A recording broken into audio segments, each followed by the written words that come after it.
24 మధ్యలో అయ్యా మాయ మాటలు ఇదే. రెండోది ఇద్దో ఆ పెద్ద మనిషి చూడు ఇంకొకటి చెప్పాడు.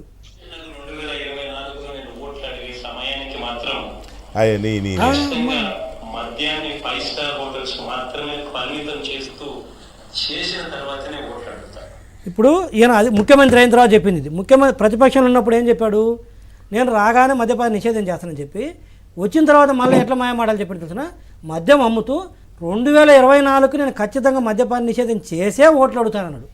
అవును, చేయకుండా అడిగాడు కాబట్టి జనం కూడా నీకు మాట తప్పేవారు వేయలేదు. మరి అదే కదా, మేము మాయమాటలు చెబితే మాకు ఓట్లు వేసారంటే ఈవీఎంలు మోసం అంటాడు. ఏదో అంటారులేండి, ఏదో అది కాకుండా లిక్కర్ లోను 25,000 కోట్ల రూపాయలు, అన్నిటికి మించి ఇంకోటి గమనించండి. ఇక్కడ లోన్ మేడం మీరు చెప్పారు కదా ఇందాక 9.5 వాటెవర్, సరే 10.25% పడింది మొత్తం ఇష్యూ. అదొక ఇష్యూ అయితే అందులో రెండో ఇష్యూ ఏంటి తెలిసిన, మీరేం చేయలేపారు ఆ రోజు బీజేపీ గవర్నమెంట్, సెంట్రల్ గవర్నమెంట్ మళ్ళీ చెప్తాను నేను. ఈరోజు మనం కలిసి ఉన్నా కూడా ఆ రోజు మీరు చేసిన తప్పు ఏంటో తెలిసిన, గవర్నర్ను తాకట్టు పెట్టి లోన్ తీసుకొచ్చారు. For your kind information madam, sovereign గవర్నమెంట్కి సంబంధించిన ఇమ్యూనిటీని we are surrendering unconditional, we are surrendering sovereign immunity అని చెప్పి దేర్ ఇస్ వన్ అగ్రిమెంట్. 25,000 కోట్లు ఎన్సీడీలు నాన్ కన్వర్టబుల్ డిబెంచర్స్ లోన్స్ తీసుకొస్తూ వాళ్ళు పెట్టిన అగ్రిమెంట్లో రాసిన కండిషన్ అని తెలిసిన, వాళ్ళకు డబ్బులు ఇచ్చే వాళ్ళకి రాసిన కండిషన్ అని తెలిసిన ఇది. అండ్ సెకండ్ థింగ్, ఇందాక మీరు చెప్పారు చూసారు అమ్మఒడి నానబుడ్డి అని, which is against article 266 of the constitution.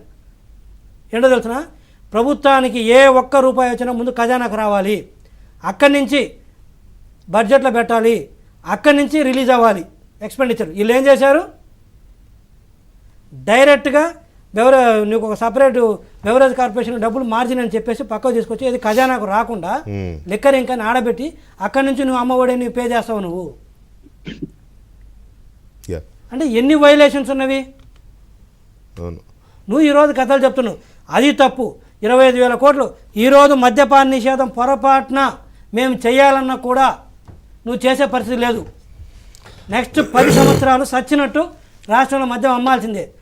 Doctor వినీశ్వర్ Reddy గారు, మీరు డాక్టర్ తెలుసు, మన రాష్ట్రంలో ఎవరైనా లిక్కర్ తాగితే లివర్ సిరోసిస్ వస్తుంది. అదేమి మంచి లిక్కరా చెడ్డ లిక్కరా, కాకపోతే కొంచెం క్వాలిటీది అయితే ఎక్కువ సమయం, ఒక 10 ఏళ్ళకి వచ్చేది 20 ఏళ్ళకి వస్తుంది కొంతమందికి. ఒక్క నిమిషం, ఈరోజు రాష్ట్రంలో మేడం చెప్పమనండి, ప్రతి 10 మందిలో 5 మంది కాదు, ప్రతి 10 మందిలో 10 మందికి లివర్ సిరోసిస్. 10 మందిలో 10 మందికి లివర్ సిరోసిస్. వెంకటేశ్వర గారు ఎవరినైనా చెక్ చేయండి 1924 తర్వాత, పాపం కొట్టుకొని పోతాను నేను చెప్తాను. 10కి 10 లివర్ సిరోసిస్ వ్యాధులు.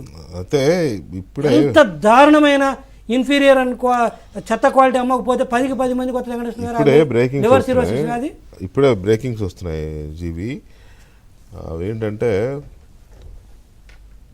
మనకి 2014 నుంచి 19 వరకు టీడీపీ గవర్నమెంట్ ఉన్నప్పుడు ఆ లాస్ట్ 2 ఇయర్స్లో సిబిఐ డైరెక్ట్గా రావద్దు అని అప్పట్లో ఆర్డర్ తీశారు.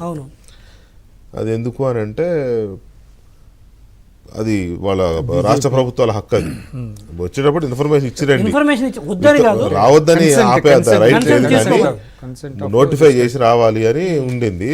అది బెంగాల్ ఉంది, ఏపీ ఉంది, చాలా రాష్ట్రాల్లో ఉన్నాయి అవి. జగన్మోహన్ రెడ్డి వచ్చిన తర్వాత అది అలాగే కంటిన్యూ చేశాడు తప్ప అది లిఫ్ట్ చేయలే. ఇప్పుడు ఏపీ ప్రభుత్వం సిబిఐ విచారణకు ప్రభుత్వం అనుమతి